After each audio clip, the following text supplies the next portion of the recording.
देखो हर एक इंसान की ना कुछ बेसिक जरूरतें तो होती ही हैं, जिसे हम कई बार रोटी कपड़ा और मकान का नाम दे देते हैं। लेकिन कुछ और बेसिक जरूरतें भी मान लीजिए, जैसे सोशल रिलेशनशिप का होना जरूरी है। इंसान सोशल एनिमल है और बिना सोशल रिलेशनशिप के नहीं रह सकता। तो जो भी बेसिक आवश्यकताएं हैं ना, उनको पूरा होने के बाद अगर कोई इंसान सेटिस्फाई नहीं हो सकता ना, तो फिर वो इंसान कभी सेटिस्फाई होगा ही नहीं। ये देखो बहुत ज्यादा गहरी बात है। जैसे आज के समय में ना मेटेरियलिज्म पे काफी ज्यादा फोकस है, इवन इंडिया में भी। पहले वेस्टर्न सोसाइटीज में ज्यादा फोकस था, आजकल इंडिया में भी काफी ज्यादा फोकस है। तो ना आप पैसों की भूख ना कभी खत्म नहीं कर सकते। और ये ना चलता रहेगा, पूरी लाइफ चलता रहेगा, कभी बंद नहीं होगा ये चीज। इसीलिए एपिक्यूरस कहते हैं, जो देखो अपनी बेसिक जरूरतें पूरा होने के बाद में सेटिस्फाई नहीं है ना, वो सेटिस्फाई कभी होगा भी नहीं। चाहे कोई भी चीज हो, चाहे पैसा हो, इवन चाहे फेम हो। अगर कोई ज्यादा पॉपुलर होना चाहता है, वो कितना भी पॉपुलर हो जाए, वो कभी सेटिस्फाई नहीं होगा। वो चाहेगा कि मुझे और फेम चाहिए, मेरी फेम लगातार चलती रहनी चाहिए, वो कभी सेटिस्फाई नहीं होगा। इसलिए इंसान को ना जितना उसके पास में है, एटलीस्ट उसको ध्यान में रखते हुए खुश रहना चाहिए। अब आपके मन में मुझे पता है एक क्वेश्चन जरूर आएगा, क्योंकि मेरी और आपकी सोच एक जैसी है। तो ऐसे तो इंसान ट्राई करना छोड़ दे, जो भी थोड़ा बहुत है उसको लेके बस सेटिस्फाई हो जाए, फिर तो इंसान एम्बिशियस नहीं रहेगा, है ना। जैसे आप लोग तैयारी कर रहे हो और लोग जो अमीर बनना चाहते हैं, सब कोई हर कोई संतुष्ट हो जाएगा, फिर तो वो अपने एम्बिशंस को कैसे पूरा करेगा। देखो दोनों अलग अलग चीजें हैं। एक तो यूं है, ज्यादा पाने की चाहत में आप अपनी खुशी छोड़ दो, जितना है उसे भी भूल जाओ। सारा दिन पैसा आपका मेन एम बन जाए, जबकि पैसा सिर्फ एक टूल है अच्छी जिंदगी व्यतीत करने के लिए। लेकिन आप अपने हेल्थ के साथ कॉम्प्रोमाइज कर रहे हो, अपने रिश्तों के साथ कॉम्प्रोमाइज कर रहे हो, और वो मेन एम बन गया है। तो ये है अनसेटिस्फैक्शन या डिससेटिस्फैक्शन, जो भी आप कहें। चलिए डिस्कशन स्टार्ट करते हैं। आज की डिस्कशन देखो बहुत ज्यादा इंटरेस्टिंग होने वाली है। आज टोटल 4 इश्यूज हम डिस्कस करेंगे। एक तो देखो सरकार ने ना कोचिंग सेंटर्स के लिए गाइडलाइंस जारी की हैं, वो इशू हम डिस्कस करेंगे। ईरान और पाकिस्तान के बीच का इशू थोड़ा डिटेल से डिस्कस करेंगे। बलूच इंसर्जेंसी कैसे दोनों देशों में पनप रही है, दोनों देशों के बीच में रिश्तों का इतिहास थोड़ा डिटेल से समझेंगे। साइंस मैनेजमेंट से संबंधित आर्टिकल है यहां पे, अच्छा आर्टिकल है। और ये आईएमडी से संबंधित आर्टिकल है, ये भी ठीक आर्टिकल है। तो चारों इश्यूज को डिस्कस करेंगे डिटेल से, लास्ट में क्वेश्चंस भी हैं। चलिए स्टार्ट करते हैं। इसके बाद नेक्स्ट आर्टिकल जो है हमारे देश में साइंस मैनेजमेंट से संबंधित है। आप जीएस पेपर 2 के इस टॉपिक से आर्टिकल को रिलेट कर सकते हो। देखो किसी भी देश की इकोनॉमी को आगे ले जाने के लिए ना, उस देश में साइंस की प्रोग्रेस काफी ज्यादा आवश्यक है। जैसे आप देखिए किस प्रकार से यूके में इंडस्ट्रियल रेवोल्यूशन आया, और उसके बाद तो यूके की जो इकोनॉमी है बूम कर गई। बट देखो क्या हमारे देश में साइंस उतनी तेजी से प्रोग्रेस कर रही है जितना तेजी से हम अपनी इकोनॉमी को ले जाना चाहते हैं? सरकार देखो इसको लेके सीरियस तो है। सरकार ने नेशनल रिसर्च फाउंडेशन को सेटअप किया, अब सरकार डीआरडीओ को भी रिस्ट्रक्चर करने जा रही है। लेकिन क्या इसका इंपैक्ट पड़ेगा? राइटर इससे इत्तेफाक नहीं रखते। राइटर कहते हैं हमारे ना देश के साइंस मैनेजमेंट में ना बहुत सारी दिक्कतें हैं, उसकी हम बात करेंगे आज इस आर्टिकल में। इसके बाद राइटर एग्जाम्पल देते हुए कहते हैं देखो इंडिया साइंस में किस प्रकार से पिछड़ रहा है। न्यूक्लियर एनर्जी में हम पिछड़ रहे हैं, हम दूसरे देशों के ऊपर डिपेंडेंट हैं कि वो हमारे यहां पर आए और न्यूक्लियर रिएक्टर इस्टेब्लिश करें। इसके अलावा इसरो ने कुछ एक प्रोग्राम्स अपने सक्सेसफुली एग्जीक्यूट किए हैं, बट बहुत सारी ऐसी टेक्नोलॉजीज हैं, जैसे देखो रीयूजेबल रॉकेट वाली टेक्नोलॉजी, यहां पर इसरो लैग कर रहा है। और बहुत सारे areas, genomics, robotics, artificial intelligence, यहां जितना पोटेंशियल है, जितना हम प्रोग्रेस कर सकते हैं, उतना नई प्रोग्रेस हम कर रहे हैं। अब देखिए साइंस में, साइंस के लिए, रिसर्च एंड डेवलपमेंट के लिए हम एलोकेट कितना फंड कर रहे हैं, सिर्फ 0.7% ऑफ जीडीपी, जबकि चाइना कितना करता है 2.4% ऑफ जीडीपी, और यूएसए कितना करता है 3.5% ऑफ जीडीपी। राइटर कहते हैं चलो देखो ये तो एक चीज है, बट आप ये देखिए हमारे देश में ना ज्यादातर जो R&D है ना, वो पब्लिक सेक्टर द्वारा डोमिनेटेड है, और रिसर्च के लिए अप्रूवल लेने में, मतलब फंडिंग लेने में बहुत समय लग जाता है। कई बार रिश्वत देनी पड़ती है साइंटिस्ट को। अंडर द टेबल डीलिंग्स होती हैं कि मैं फंडिंग दिलवा दूंगा आपको, मुझे इतना कमीशन देना पड़ेगा, चापलूसी करनी पड़ती है। मतलब ओपन कंपटीशन नहीं है कि हाँ आपकी रिसर्च अच्छी चल रही है तो आपको फंडिंग मिल जाएगी, नहीं, बहुत ज्यादा करप्शन है, बहुत ज्यादा धांधलेबाजी है। हमारे देश में ना ज्यादातर जो साइंस का मैनेजमेंट है ना, किन के हाथों में है? ब्यूरोक्रेट्स के हाथों में नहीं है, सीनियर साइंटिस्ट के हाथों में है, ये राइटर कहते हैं। और सीनियर साइंटिस्ट ये मान लिया जाता है, कोई देखो अगर अच्छा साइंटिस्ट है तो वो अच्छा एडमिनिस्ट्रेटर भी होगा। ये पूरी तरह से देखो गलत है। एक अच्छा साइंटिस्ट एक अच्छा एडमिनिस्ट्रेटर होगा, ये आप कैसे एज्यूम कर सकते हो? बहुत सारी दिक्कतें हैं। आज आप देखोगे जो रिसर्च इंस्टीट्यूट्स हैं ना, चाहे वो IITs हो, IISc हो, DRDO हो, हर जगह आपको कौन मिलेगा? बोर्ड में ना सीनियर साइंटिस्ट मिलेंगे, कमेटीज में आपको सीनियर साइंटिस्ट मिलेंगे। देखो एडमिनिस्ट्रेशन चलाने के लिए ना आपको रियलिज्म चाहिए, आपको ना प्रायोरिटीज के बीच में बैलेंस स्टैब्लिश करना पड़ता है, आपको टफ डिसीजंस लेने पड़ते हैं। और देखो उसके बाद एक अच्छा साइंटिस्ट वो कई बार ना इंडिविजुअल सेंट्रिक ज्यादा होता है, कई बार उसकी ईगो भी होती है, तो वो अच्छे से एडमिनिस्ट्रेशन चला पाएगा, ऐसी स्किल उसके पास में है, ये कोई गारंटी थोड़ी है। ये चीज तो देखो मैं आपको पर्सनल एक्सपीरियंस से बता सकता हूं। देखो आपको पढ़ाना, टीचिंग करना वो एक एस्पेक्ट है, लेकिन अब PWOIS की टीम ना बहुत बड़ी है।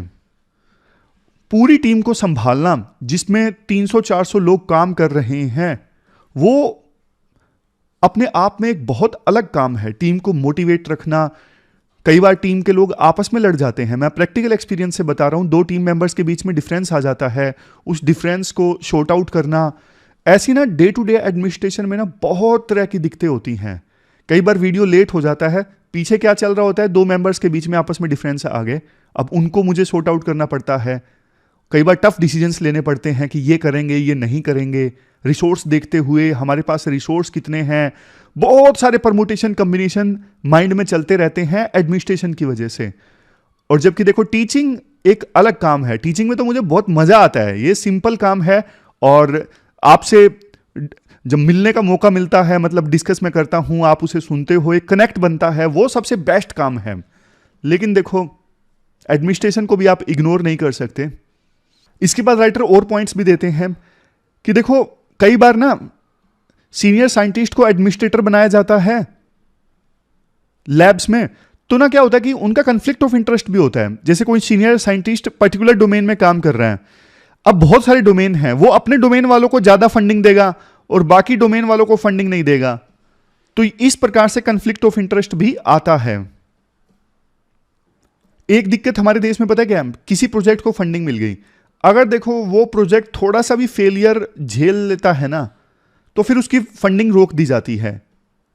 जबकि देखो आप यूएस में देखोगे, दूसरे यूरोपियन कंट्रीज में देखोगे, लगातार सपोर्ट मिलता है साइंटिस्ट को, क्योंकि देखो काम करेंगे। आप थॉमस एडिसन को देख लीजिए, 2000 बार फेल हुए, अगर उनको फंडिंग नहीं मिलती तो फिर तो वो रिसर्च कर ही नहीं पाते।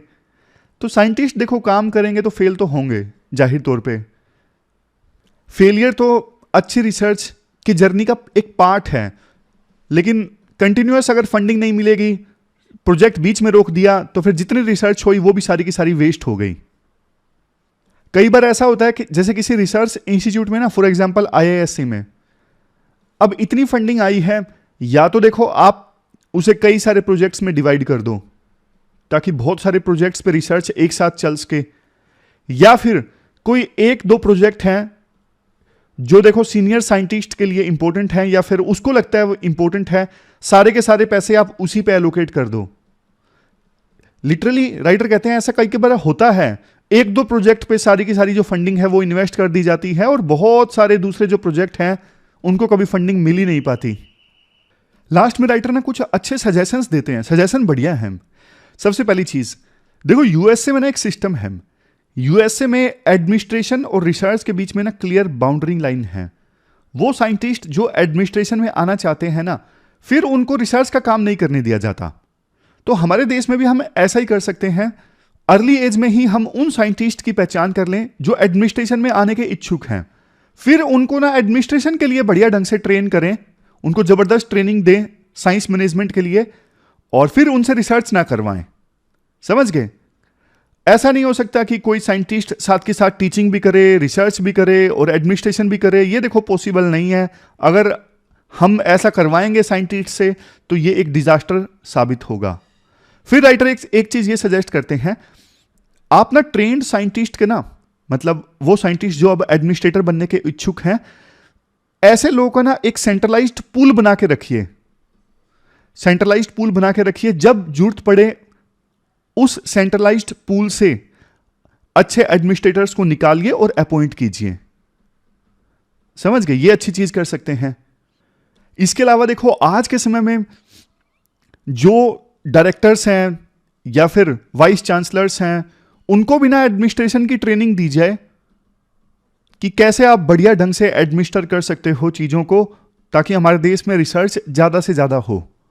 तो ये कुछ अच्छे सजेशंस हैं राइटर की तरफ से।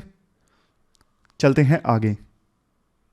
इसके द्वारा देखो एक इंपॉर्टेंट इशू है, कोचिंग सेंटर्स को रेगुलेट करने के लिए मिनिस्ट्री ऑफ एजुकेशन के द्वारा नई गाइडलाइंस जारी की गई हैं। और ये देखो जरूरी भी था। पिछले एक साल में ना हजारों स्टूडेंट्स ऐसे हैं जिन्होंने सुसाइड किया। हालांकि उसके मल्टीपल रीजंस हो सकते हैं, लेकिन स्ट्रेस एक बड़ा फैक्टर है। अकेले कोटा में 28 बच्चों ने सुसाइड किया पिछले साल। काफी सारे आर्टिकल्स आए, हमने भी डिस्कस किए थे। राजस्थान सरकार ने इस चीज का संज्ञान लिया, सभी कोचिंग सेंटर्स को बुलाया गया, वीकली जो टेस्ट थे उनको भी बंद कर दिया गया ताकि बच्चों को डिस्ट्रेस किया जा सके। अब मिनिस्ट्री ऑफ एजुकेशन ने डिटेल्ड गाइडलाइंस जारी की हैं। सबसे पहले तो सरकार ने यह बोला है, वो सारे संस्थान जहां पे 50 या 50 से अधिक बच्चे पढ़ रहे हैं ना, तो वो अपने आप को रजिस्टर करवाएं लोकल अथॉरिटी के पास में। बिना रजिस्ट्रेशन के वो नहीं चल सकेंगे। नेक्स्ट पॉइंट, कोई भी कोचिंग संस्थान फॉल्स प्रॉमिस नहीं करेगा। फॉल्स प्रॉमिस जैसे कई बार होता है ना कि आपको हम आईएएस बनाएंगे, हर घर से आईएएस निकलेगा, या फिर रगड़ रगड़ के यहां पे आईआईटी में एडमिशन करवाया जाता है। ये सारे जो प्रॉमिस होते हैं, जबकि आपको भी पता है, आप सब लोग तो देखो मैच्योर हो, आपको पता है सीट्स लिमिटेड है। कोई भी कोचिंग सेंटर अगर ये दावा करता है कि आप सबको आईएएस बनाया जाएगा या फिर गारंटीड है आप बन जाओगे, तो वो झूठ बोल रहा है, आपको बेवकूफ बना रहा है। तो कोई भी कोचिंग सेंटर ऐसे फॉल्स प्रॉमिस नहीं कर सकता। आवश्यकता क्या थी इन गाइडलाइंस की? बहुत सारे कोचिंग सेंटर्स एक्सप्लोटेटिव प्रैक्टिसेस को फॉलो कर रहे थे, तो उन सबको कर्ब करना जरूरी था। और प्राइवेट कोचिंग सेंटर्स की अनकंट्रोल्ड ग्रोथ हो रही थी, इसे भी रेगुलेट करना जरूरी था। उसी को ध्यान में रखते हुए मिनिस्ट्री ऑफ एजुकेशन ने कोचिंग सेंटर्स के लिए ये गाइडलाइंस जारी की हैं। तो कुछ इंपॉर्टेंट बातें, जैसे देखो 16 साल से कम बच्चों को कोचिंग सेंटर्स में एडमिट नहीं किया जा सकता। हालांकि इस चीज पे ना स्टूडेंट्स के भी कुछ क्वेश्चंस हैं। स्टूडेंट्स के क्वेश्चंस जैसे देखो 40% स्टूडेंट्स ना ऐसे होते हैं जब वो +1 में होते हैं, +1 के बीच में वो 16 साल के होते हैं। तो मतलब अगर इस रूल को स्ट्रिक्टली इंप्लीमेंट किया जाता है तो बच्चे सिर्फ 12वीं क्लास में कोचिंग सेंटर में एडमिशन ले सकते हैं, 11वीं में वो एडमिशन नहीं ले सकेंगे। Next point, tutor qualification. जो एजुकेटर पढ़ा रहे हैं ना, कम से कम वो ग्रेजुएट होने चाहिए। Next, fees, tuition fees reasonable होनी चाहिए। बहुत ज्यादा हाई फीस कोचिंग सेंटर्स के द्वारा ना ली जाए। समझ गए? फी चेंज, आप कोर्स के बीच में फीस नहीं बढ़ा सकते। ऐसा नहीं बोल सकते कि कोर्स के बीच में कि आपकी फीस बढ़ा दी गई है या फिर हॉस्टल फीस बढ़ा दी गई है। नहीं। विड्रॉल, अगर देखो मान लीजिए किसी बच्चे ने 6 महीने कोचिंग प्राप्त की और फिर वो बीच में छोड़ना चाहता है, तो उसका भी प्रोविजन है। प्रोपोर्शन में कोचिंग सेंटर पैसे काटेगा और 10 दिनों के अंदर बाकी चीजें रिफंड करेगा, बाकी फीस रिफंड करेगा। नेक्स्ट, कंप्लेंट मैकेनिज्म, और कोचिंग सेंटर के खिलाफ अगर बच्चों को कंप्लेंट फाइल करनी है ना, तो इसके लिए भी एक कंप्लेंट मैकेनिज्म इस्टेब्लिश किया जाएगा स्टेट गवर्नमेंट के द्वारा, जहां पे बच्चे या बच्चों के पेरेंट्स कोचिंग सेंटर के अगेंस्ट शिकायत कर सकते हैं और उस शिकायत का समाधान 30 दिन के अंदर अंदर होगा। Next, attendance. देखो कोचिंग सेंटर ना स्कूल आवर्स के दौरान बच्चों को नहीं पढ़ा सकते, इससे स्कूल अटेंडेंस प्रभावित होगी। जैसे स्कूल कितने बजे लगता है, मान लीजिए 9 से 1 के बीच में लगता है, तो 9 से 1 के बीच में कोचिंग सेंटर्स क्लासेस नहीं दे सकते बच्चों को। ऑफ टाइम, वीकली 1 दिन का तो ऑफ देना ही पड़ेगा। Next point, class size maintain करना जरूरी है ताकि हेल्दी टीचर स्टूडेंट रेशो हो। ऐसा ना हो हजारों स्टूडेंट के पीछे एक टीचर हो, मतलब हेल्दी टीचर स्टूडेंट रेशो होना चाहिए। नेक्स्ट, कोचिंग सेंटर जो है वो बच्चों पे अनड्यू प्रेशर ना डालें और एक इस्टेब्लिश्ड मैकेनिज्म होना चाहिए कि बच्चा जब स्ट्रेस फील करता है तो फिर स्टूडेंट्स जो है वो मेंटर्स को एक्सेस कर सकें और मेंटर्स हेल्प कर सके स्टूडेंट्स की इस डिफिकल्ट सिचुएशन में। स्पेस की भी गाइडलाइन दी गई है कि इंफ्रास्ट्रक्चर कम से कम इतना होना चाहिए 1 स्क्वायर मीटर पर स्टूडेंट हर एक क्लास में। फायर मैकेनिज्म होना चाहिए। पिछले कुछ दिनों में मुखर्जी नगर में आग लगने की घटनाएं सामने आई थी, तो fire safety and building code को फुलफिल करना जरूरी है। कोचिंग सेंटर, हर कोचिंग सेंटर में सीसीटीवी कैमरों का होना जरूरी है और आवश्यकता पड़ने पर फर्स्ट एड किट या फिर मेडिकल असिस्टेंस का होना जरूरी है। अब देखो, जो कोचिंग सेंटर्स इन चीज़ों को नहीं मानेंगे, शुरुआत में 25,000 का फाइन लगाया जा सकता है, दोबारा सेम गलती करने पर 1 लाख की पेनल्टी लगाई जा सकती है और बार बार गलती करने पर फिर उस कोचिंग सेंटर का रजिस्ट्रेशन भी रद्द किया जा सकता है। देखो, ये गाइडलाइंस बताने के बाद मैं एक चीज़ बोलना चाहता हूं, जो कि देखो आपके मन में भी आई होंगी कि सर आपने गाइडलाइंस तो बता दी, लेकिन आप भी तो पीडब्ल्यू ओनली का हिस्सा हो। देखो, बिल्कुल ठीक बात है ये, और मैं बिल्कुल ट्रांसपेरेंसी और ऑनेस्टी के साथ आपको ये बता दूं, ऐसा नहीं है कि सारी गाइडलाइंस पे पीडब्ल्यू ओनली खरा उतरता है। जैसे एक गाइडलाइन तो मुझे ही पता है, वीकली ऑफ है ही नहीं अभी, मतलब वीकली टेस्ट होता है और करंट अफेयर की क्लास भी होती है, तो इस गाइडलाइन पे फुल खरा नहीं उतरता है पीडब्ल्यू ओनली। बाकी स्पेस का मुझे पता नहीं, क्लास हालांकि काफ़ी खुली है, आपने भी वीडियो देखा होगा, मुझे नहीं पता लेकिन कितना है, एक स्टूडेंट के लिए 1 स्क्वायर मीटर है या नहीं है। गाइडलाइंस देखो स्टूडेंट हित में है और सभी कोचिंग सेंटर्स को इनको फॉलो करना चाहिए, इंक्लूडिंग पीडब्ल्यू ओनली। मैं तो देखो पूरी तरह से ट्रांसपेरेंसी एंड ऑनेस्टी में विश्वास रखता हूं और अपनी तरफ से देखो कोशिश भी करता हूं। जैसे अभी बीपीएससी का रिजल्ट आया था, बीपीएससी वाला की वीडियो है, वहां पे आप देख लीजिए, मैंने साफ तौर पे बोला कि सारे जो सिलेक्शंस हैं, 41 सिलेक्शंस जो हैं वो फाउंडेशन कोर्स के नहीं हैं और अलग अलग इनिशिएटिव्स के हैं, मॉक इंटरव्यूज के हैं, कुछ जैसे रैंक सेकंड वो एडिटोरियल देखा करते थे, फ्री इनिशिएटिव्स के भी हैं। तो पूरी तरह से ट्रांसपेरेंट होना जरूरी है, डिटेल्स होना जरूरी है, सिलेक्शंस की भी कौन कहां से सिलेक्ट हुआ, मैंने तो क्लियरली बोला है साफ तौर पे। और एक चीज स्टेट गवर्नमेंट्स को जिम्मेदारी दी गई है कि इन गाइडलाइंस को आप फुलफिल करवाइए। मतलब सबसे बड़ी बात यह है ना कि देखने वाला कौन है, अगर गाइडलाइंस को फॉलो नहीं किया जाता है तो कौन देखेगा। स्टेट गवर्नमेंट्स को जिम्मेदारी दी गई है कि आप ये देखिए कि कोचिंग सेंटर्स ये सारी गाइडलाइन को फुलफिल कर रहे हैं कि नहीं कर रहे हैं। अगर नहीं कर रहे हैं तो उनके खिलाफ ये जो प्रोविजन है 25,000, 1 लाख, ये सब आप फाइन लगाइए। तो ये पूरा आर्टिकल हमने डिस्कस किया, चलते हैं आगे। इसके बाद देखो एक इंटरेस्टिंग आर्टिकल है, इंपॉर्टेंट भी है, ईरान, पाकिस्तान और बलूच मिलिटेंसी। जैसे ही देखो ईरान ने पाकिस्तान के ऊपर स्ट्राइक किया, बदले में पाकिस्तान ने ईरान के ऊपर स्ट्राइक किया, ऐसी बहुत सारी वीडियोस आना स्टार्ट हो गई, युद्ध स्टार्ट होगा, आर्टिकल्स आने पब्लिश हो गए। लेकिन आप सब लोग देखो मैच्योर हो और उसी मैच्योरिटी के हिसाब से और रैशनैलिटी के हिसाब से इस पूरे इशू को एनालाइज करते हैं। मसाले वाली अलग चीजें हैं, इंटेलिजेंट एनालिसिस करते हैं। देखो, बलूच जो एक एथनिक ग्रुप है वो यहां पे रहते हैं इस रीजन में। 9 मिलियन यानी 90 लाख बलूच रहते हैं ईरान पाकिस्तान में और 5 लाख अफगानिस्तान में भी रहते हैं, जैसा कि आप ऊपर देख सकते हो। अब क्या है कि बलूच जो है वो अपने लिए एक अलग देश बनाना चाहते हैं इस पूरे एरिया में। इसके लिए ना पाकिस्तान में भी इंसर्जेंसी चल रही है, ईरान में भी इंसर्जेंसी चल रही है। बात करें पाकिस्तान ईरान रिलेशंस की, फिर दोबारा से आएंगे बलूच इंसर्जेंसी पे। देखो, पाकिस्तान और ईरान के रिश्ते ना कोल्ड वार के दौरान काफी अच्छे थे, क्योंकि दोनों देश ना यूएसए की साइड थे। तो 1955 में ना एक बगदाद पैक्ट साइन हुआ था, जिसे बाद में नाम दिया गया सेंटो यानी सेंट्रल ट्रीटी ऑर्गेनाइजेशन। इसमें ईरान भी था, पाकिस्तान भी था। समझ गए? जैसे नाटो ऑर्गेनाइजेशन बनी थी ना कलेक्टिव डिफेंस के लिए, उसी प्रकार से ये ऑर्गेनाइजेशन थी जिसमें यूएस की तरफ इंक्लाइन थी ये ऑर्गेनाइजेशन, और यूएस के कहने पे ही बनी थी। इंक्लाइन तो क्या थी, तो यूएस की चमची थी ये ऑर्गेनाइजेशन। इसमें पाकिस्तान ईरान दोनों थे, सब कुछ ठीक चलता रहा। इवन 65 और 71 की लड़ाई में ईरान ने पाकिस्तान की मदद की इंडिया के अगेंस्ट, और बांग्लादेश अलग हो गया था पाकिस्तान से। तो उस समय ना ईरान में एक डायनेस्टी का रूल था, शाह डायनेस्टी। उन्होंने एक बात बोली थी, हम फर्दर पाकिस्तान का डिसइंटीग्रेशन नहीं बर्दाश्त कर सकते, नहीं टॉलरेट कर सकते। इतनी दोस्ती थी इनके बीच में। लेकिन 1979 में ना, 1979 में इस्लामिक रेवोल्यूशन आ गया ईरान में, और सत्ता किसके हाथ में आई?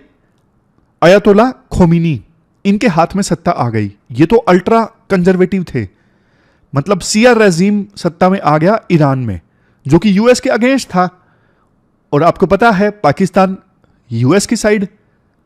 और पाकिस्तान में ना उसके बाद इस्लामाइजेशन का एक दौर आया।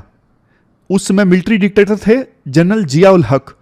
इन्होंने ना देश की जनता को ना रेडिकलाइज करना स्टार्ट कर दिया। इनको लगा ये एक हथियार है, रिलीजियसली ज्यादा रेडिकल होगी जनता तो हमारा साथ देगी, इस चीज का फायदा उठाया जा सकता है। तो पाकिस्तान सुन्नी स्टेट बन गया, रिलीजियस लाइंस पर ज्यादा रेडिकलाइज हो गया। और 1979 में ईरान में खोमीनी का रूल आ गया, यानी सिया रूल आ गया, तो ईरान की जनता भी थोड़ा थोड़ा ज्यादा रेडिकलाइज हो गई, लेकिन वो एक सिया देश बन गया। तो मतलब सेक्टेरियन डिवाइड हो गया ईरान और पाकिस्तान के बीच में। ईरान सिया कंट्री और पाकिस्तान सुन्नी कंट्री। और बाद में देखो पाकिस्तान ने फिर से यूएसए का साथ दिया 9/11 के वार के बाद। तब खाई जो है ईरान और पाकिस्तान के बीच में रिश्तों की और ज्यादा बढ़ गई। इवन देखो जब यूएसएसआर की एंट्री हुई थी ना अफगानिस्तान में, तो वहां पे पाकिस्तान ने तालिबान का साथ दिया, क्योंकि तालिबान क्या है, एक सुन्नी मूवमेंट है पाश्तून्स की। जबकि दूसरे जो एथनिक ग्रुप्स हैं ना, जैसे हजारा, वो सिया हैं, उनका साथ किसने दिया? ईरान ने दिया। तो अफगानिस्तान में भी ईरान और पाकिस्तान आमने सामने। बाद में भी नॉर्दर्न अलायंस बना तालिबान के अगेंस्ट, उसको समर्थन किसने दिया? ईरान ने दिया, इंडिया ने दिया। लेकिन तालिबान को सपोर्ट किसने किया? पाकिस्तान ने किया। पॉइंट समझ गए? अफगानिस्तान में भी ईरान और पाकिस्तान आमने सामने। तो इस प्रकार से रिश्ते काफी खराब हो गए ईरान और पाकिस्तान के बीच में, जो कि पहले कोल्ड वार के दौरान अच्छे थे। लेकिन देखो धीरे धीरे ना पाकिस्तान के रूलर्स ने रिश्तों को सुधारने की कोशिश की। रिश्तों को ऐसे सुधारने की कोशिश की कि 1995 में बेनजीर भुट्टो ईरान में गई थी, तो उन्होंने बोला ईरान हमारा एक दोस्त है, पड़ोसी है, ब्रदर है इस्लाम में। लेकिन मुशर्रफ आए तो उन्होंने यूएस का साथ दिया 9/11 वार में, तो रिश्ते फिर से खराब हो गए। फिर जरदारी आए, जरदारी ने फिर से ईरान का साथ दिया। अब देखो एक एंगल यहां पे ना और भी है। कौन सा है? अरब कंट्रीज का। वो एंगल इंपॉर्टेंट है, वो मैं आपको बताता हूं। देखो 1979 में इस्लामिक रेवोल्यूशन जब ईरान में आई ना, तो ईरान के सुप्रीम लीडर खोमेनी चाहते थे अब इस प्रकार की रेवोल्यूशन ना अरब कंट्रीज में भी आनी चाहिए, जैसे सऊदी अरेबिया, यूएई। तो सऊदी अरेबिया, यूएई, वहां पे कुछ ही फैमिलीज का रूल है, मोनार्की है, वो नहीं चाहते थे ऐसा हो। कौन सत्ता छोड़ना चाहेगा? तो ये देश ना ईरान से नफरत करने लगे। समझ गए? अब पाकिस्तान बीच में बन गया प्यादा। जैसे जरदारी जो है ना, ये ज्यादा इंक्लाइंड हो गए ईरान की तरफ। जब इनका रूल था 2008 से लेकर 13 के बीच में, इन्होंने ईरान के साथ डील साइन कर ली पाइपलाइन की। लेकिन जैसे ही ये सत्ता में गए, नवाज शरीफ सत्ता में आए, उन्होंने फिर से सऊदी अरेबिया का साथ दिया और ईरान को इग्नोर मार दिया। तो ये चल रहा था। चलो ये सब हमने डिस्कस कर लिया ईरान पाकिस्तान का। अब आते हैं बलूच इंसर्जेंसी पे। देखो ये एरिया है जहां पे बलूच इंसर्जेंसी चलती है। बलूच जो है इस मॉडर्न बॉर्डर को नहीं मानते। वो कहते हैं कि हमारे लिए अलग से देश होना चाहिए, हम नहीं मानते ये बॉर्डर जो है ईरान, पाकिस्तान या अफगानिस्तान का। बलूच के आपस में जबरदस्त एथनिक टाइज हैं, मतलब आपस में इनकी बॉन्डिंग बहुत स्ट्रॉन्ग है। अब देखो पाकिस्तान में जो बलूच है ना, वो धर्म की आइडेंटिटी को नहीं मानते। वो कहते हैं हम Baloch as a ethnic group protest कर रहे हैं और अलग देश की मांग कर रहे हैं। लेकिन क्योंकि देखो पाकिस्तान में ना जो बलूच है ना, कम से कम रिलीजियस माइनॉरिटी नहीं है। बलूच भी मुस्लिम है और पाकिस्तान में मुस्लिम मेजोरिटी है। पाकिस्तान में जो बलूच है ना, वो क्या है, एथनिक ग्रुप के हिसाब से माइनॉरिटी में है, क्योंकि वहां पे पंजाबी डोमिनेंस ज्यादा है, पंजाबी मुस्लिम्स का डोमिनेंस ज्यादा है पाकिस्तान में। लेकिन आप ईरान में देखिए, ईरान में जो बलूच है ना, वो ना सिर्फ एथनिक ग्रुप के हिसाब से माइनॉरिटी में है, बल्कि रिलीजियस माइनॉरिटी भी है। क्यों? क्योंकि बलूच है सुन्नी और ईरान क्या है, सिया मेजोरिटी वाला देश है। तो इसलिए ईरान में जो बलूच इंसर्जेंसी है ना, वो रिलीजियस लाइंस पे आधारित है कि हम सुन्नी हैं और हम सिया मेजोरिटी ईरान के खिलाफ में इंसर्जेंसी चला रहे हैं। लेकिन पाकिस्तान में ऐसा नहीं है। पाकिस्तान में जो बलूच इंसर्जेंसी कर रहे हैं ना, वो रिलीजियस लाइंस पे नहीं कर रहे हैं, वो एथनिक लाइंस पे कर रहे हैं। वो कह रहे हैं कि हम पंजाबी मुस्लिम से अलग हैं और हमारी एथनिसिटी अलग है, हमें अलग देश चाहिए। तो ये मेजर पॉइंट है कि ईरान में ये बलूच इंसर्जेंसी वाले बोलते हैं कि हम यहां पे रिलीजियस माइनॉरिटी भी हैं, हमारा अत्याचार हो रहा है, और पाकिस्तान में वो अलग लाइंस पे इंसर्जेंसी कर रहे हैं कि हम एथनिक माइनॉरिटी हैं लेकिन रिलीजियस माइनॉरिटी नहीं है। अब बात करते हैं कि युद्ध होगा क्या इनके बीच में। युद्ध देखो नहीं होगा। ईरान ने पहले जैश अल अदल जो आतंकी संगठन है उसके ठिकानों पे बमबारी की, और पाकिस्तान ने बरूच लिबरेशन फ्रंट उनके ठिकानों पे बमबारी की। तो बात अब खत्म हो जाएगी, क्योंकि ना ईरान के पास में ना अब दूसरे इश्यूज हैं सोल्व करने के लिए, जैसे रेड सी में हौतीज शिप्स को टारगेट कर रहे हैं, हमास अभी लड़ाई लड़ रहा है, हिजबुल्ला लड़ाई लड़ रहा है, दोनों इजराइल के अगेंस्ट। तो ईरान के पास में ना ये सारे इश्यूज ज्यादा इंपॉर्टेंट हैं। तो ईरान ने ये स्ट्राइक्स की एक मैसेज देने के लिए, मैसेजिंग यहां पे ज्यादा इंपॉर्टेंट है। और पाकिस्तान ने भी ना बदले में स्ट्राइक्स इसलिए की क्योंकि ना पाकिस्तान भी एक मैसेज देना चाहता है किस किस को। इवन पाकिस्तान ना ईरान में स्ट्राइक्स करके इंडिया को भी मैसेज देना चाहता था कि ऐसा मत सोचिएगा कि आपने स्ट्राइक्स की तो हम जवाब नहीं देंगे। देखो, हमने ईरान को भी जवाब दिया, आपको भी जवाब देंगे अगर फ्यूचर में आपने कोशिश की तो। इवन पाकिस्तान ने अफगानिस्तान तालिबान को भी चुनौती दी है कि देखो कि हम आपके ऊपर स्ट्राइक्स कर सकते हैं अगर आपने इसी प्रकार से हमले किए तो। समझ गए। और पाकिस्तान देखो विद ऑल प्रैक्टिकल रीजंस अभी ऑलमोस्ट बैंकरप्ट है। अफगानिस्तान बॉर्डर पे सिचुएशन बहुत खराब है, इंसर्जेंसी बढ़ती जा रही है, इंस्टेबिलिटी है, इमरान खान को जेल में डाल रखा है। ऐसी सिचुएशन में पाकिस्तान युद्ध तो अफोर्ड कर ही नहीं सकता, सीधी सी बात है। तो ये मैसेजिंग वाली बात थी कि पाकिस्तान ने जवाब दे दिया। उसके बाद आप पाकिस्तान की स्टेटमेंट देखिए। पाकिस्तान इतना प्यार से बोल रहा है कि ईरान वाले हमारे दोस्त हैं, जो भी इश्यूज हैं हम रिस्पेक्ट करते हैं, जो भी इश्यूज हैं हम बैठ के सुलझा लेंगे। स्ट्राइक्स करके कोई इतनी मीठी मीठी भाषा थोड़ी ना बोलता है। उसका मतलब ही है कि पाकिस्तान ईरान के साथ युद्ध नहीं चाहता है। समझ गए। इंडिया का क्या स्टैंड है? देखो, इंडिया का स्टैंड ये है, वैसे तो इंडिया ने ये बोला है कि दोनों का आपस का मैटर है, आप सुलझा लेंगे, लेकिन ईरान के साथ हमारे रिश्ते अच्छे हैं। छबार पोर्ट हमने बनाया है जो ग्वादार पोर्ट का कॉम्पिटिटर है, और हम काफी मामलों में कोऑपरेट कर रहे हैं। हमने आर्टिकल भी डिस्कस किया। लेकिन स्पेशली एक चीज देखो, इंडिया ने बालाकोट एयर स्ट्राइक्स की ना, इंडिया का मेन पॉइंट यह था कि पाकिस्तान टेररिज्म स्प्रेड कर रहा है और ये टेररिज्म के अगेंस्ट स्ट्राइक्स हैं, और वही चीज ईरान ने की है। तो जाहिर तौर पे इंडिया का जो स्टैंड है वो ईरान के साथ ज्यादा है, क्योंकि ईरान भी टेररिज्म से जूझ रहा है, इंडिया भी टेररिज्म से जूझ रहा था पाकिस्तान की तरफ से। तो इंडिया का स्टैंड ईरान की तरफ है, क्योंकि इंडिया ने यह बोला है कि आतंकवाद के खिलाफ नो टॉलरेंस की पॉलिसी इंडिया रखता है, और वो देश जो अपने आप को डिफेंड करने की कोशिश कर रहे हैं टेररिज्म के अगेंस्ट, इंडिया उनका सपोर्ट करता है। तो ये पूरा इशू है जो आप डिटेल से अब समझ गए। अब लास्ट में क्वेश्चंस देख लेते हैं। इसके बाद next article, Indian meteorological department. देखो, ये वो बॉडी है जो हमारे देश में तमाम तरह के weathers, for example cyclones, fog, इन सब को ऑब्जर्व करती है और उसी के हिसाब से प्रेडिक्शन करती है, फोरकास्टिंग करती है कि आने वाले समय में वेदर कैसा हो सकता है। इस बॉडी को बने ना अब 150 साल पूरे हो चुके हैं, और आपको पता है ये इवेंट्स यूपीएससी को बहुत पसंद आती हैं। किसी बॉडी को बने 50 साल पूरे हो गए, 100 पूरे हो गए, 150 पूरे हो गए, किसी लीडर की बर्थ एनिवर्सरी है या फिर डेथ एनिवर्सरी है, 50वीं 100वीं, ये चीजें यूपीएससी को पसंद आती हैं और उन पे यूपीएससी फिर क्वेश्चन पूछती है प्री में या मेंस में। तो आज इसी से संबंधित कुछ आर्टिकल हैं। राइटर कहते हैं, देखो 1875 में जब ये बॉडी बनी थी ना, तो उस समय ब्रिटिशर्स हमारे देश में रूल कर रहे थे। आप सोचोगे सर ब्रिटिशर्स ने ये बॉडी क्यों स्टैब्लिश की?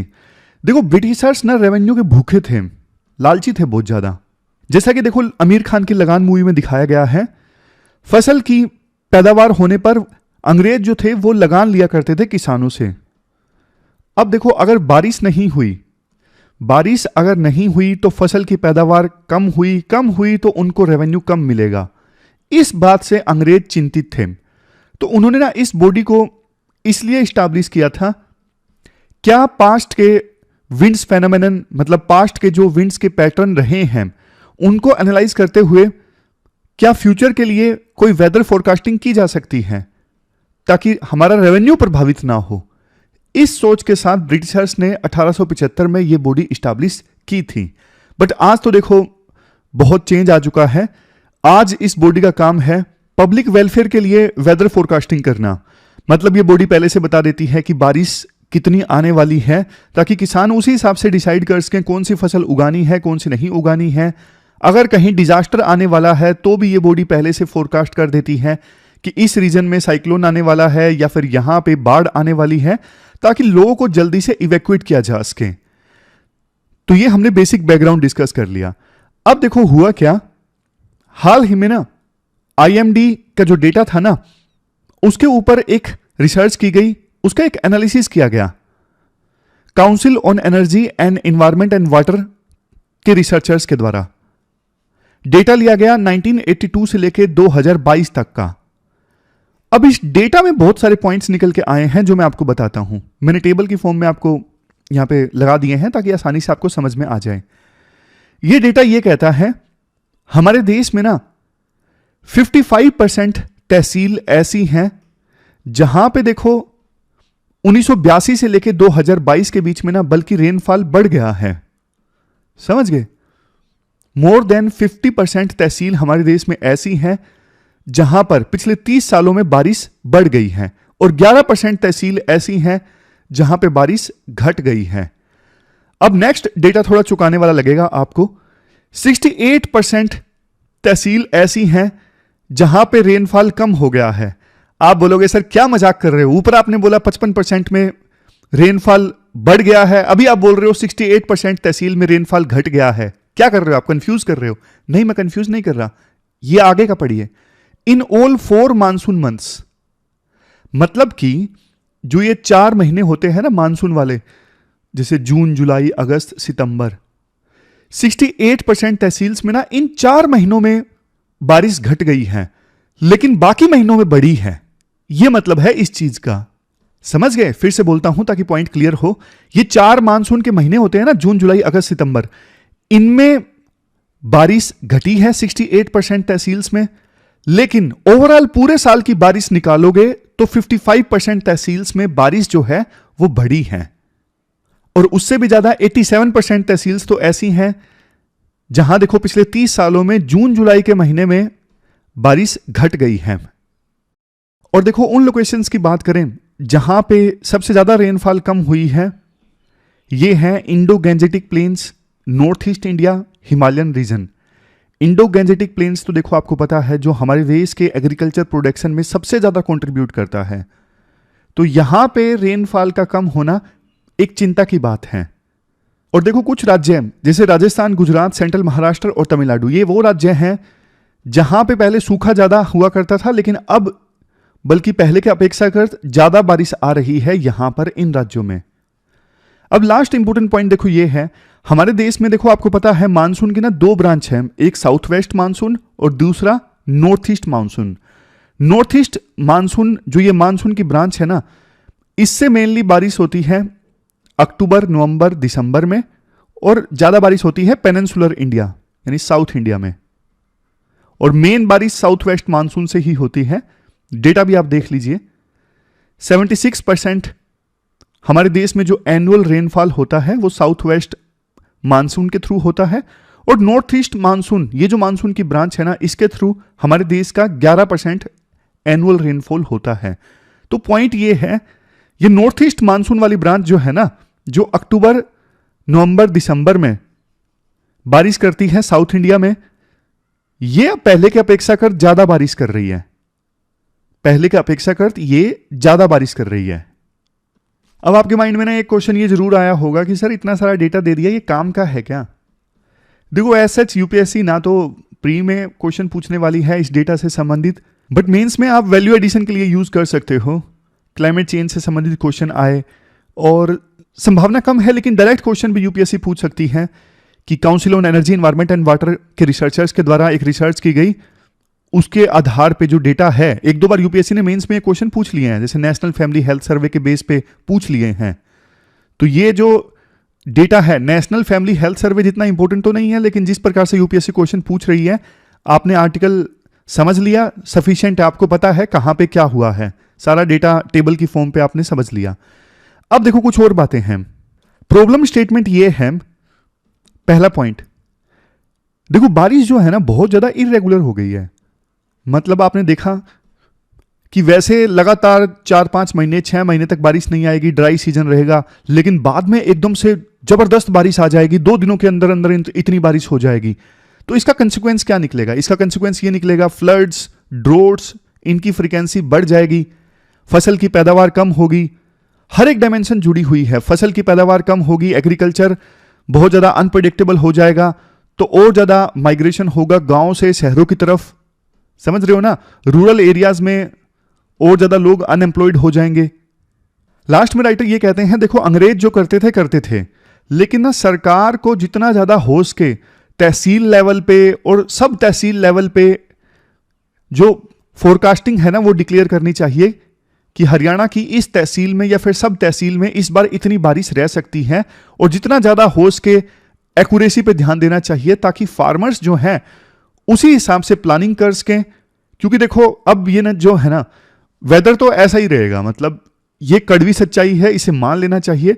तो हम जितना ज्यादा क्लाइमेट चेंज से अपने आप को अडेप्ट कर सकें, जितना ज्यादा रिजिलियंट हो सकें, उतना ज्यादा बढ़िया है, उतना ही फिर वेलफेयर सुनिश्चित हो सकती है। तो सरकार को ना तहसील और सब तहसील लेवल का डेटा की फोरकास्टिंग करनी चाहिए, नेशनल लेवल का नहीं। नेशनल लेवल पे करना आसान होता है, और इस चीज पे तो रिसर्चर्स देखो काम करेंगे। जो ये बारिश कम ज्यादा हो रही है, क्या ये एक नेचुरल सिस्टम की वजह से है या ग्लोबल वार्मिंग की वजह से है या फिर किसी और रीजन की वजह से है, इस पर अभी और ज्यादा रिसर्च की आवश्यकता है। तो ये पूरा आर्टिकल हमने डिस्कस किया, चलते हैं आगे। तो इस प्रकार की जो लड़ाई है ना दो देशों के बीच में, वहां कई बार यूपीएससी ना डायरेक्टली ये क्वेश्चन नहीं पूछता। ईरान पाकिस्तान के बीच में लड़ाई चल रही है, या तो इंडिया का इंटरेस्ट पूछेगा, अदरवाइज देखो कई बार ना प्री में क्वेश्चन पूछ लेता है। लड़ाई में जो इंपॉर्टेंट लोकेशंस आई हैं, साइट्स आई हैं, उनके बारे में पूछ लेता है। जैसे देखो ये क्वेश्चन पूछा था 2014 में यूपीएससी ने, कहां पे कौन सी साइट है? स्वात वैली पाकिस्तान में है। इसका आंसर एक है चेचेन्या, रशियन फेडरेशन, सेकंड और थर्ड ये गलत हैं। जैसे ये क्वेश्चन 2018 में पूछ लिया, लड़ाई चल रही थी, कौन सी साइट कहां पे है, समझ गए? जैसे इजराइल हमास के बीच में लड़ाई चल रही है, खान यूनिस और ऐसे ऐसे कई लोकेशंस जो सुर्खियों में आ रही हैं, उनके बारे में यूपीएससी क्वेश्चन पूछ लेती है। एथनिक ग्रुप्स के बारे में पूछ लेती है, कुर्द कहां पे है, क्या बांग्लादेश में है? नहीं। उसके बाद में मधेसी कहां पे है, नेपाल में है। रोहिंग्या कहां पे है, म्यांमार में है। तो उसी प्रकार से बलूच पूछ सकती है कि बलूच कहां पे रहते हैं, तीनों जगह रहते हैं, ईरान, पाकिस्तान और अफगानिस्तान। तो इन क्वेश्चंस के बारे में आप सजग रहिएगा। ये दो मेंस के क्वेश्चन आपको टैकल करने हैं आज, दोनों 250 वर्ड्स में। एक तो ईरान पाकिस्तान की लड़ाई में इंडिया के इंटरेस्ट से संबंधित, और दूसरा साइंस एडमिनिस्ट्रेशन से संबंधित। तो कैसी लगी आपको डिस्कशन, आप कमेंट बॉक्स में जरूर बताइए। मिलते हैं एक नई डिस्कशन के साथ, तब तक के लिए आप अपना ख्याल रखिए। Thank you very much for discussion.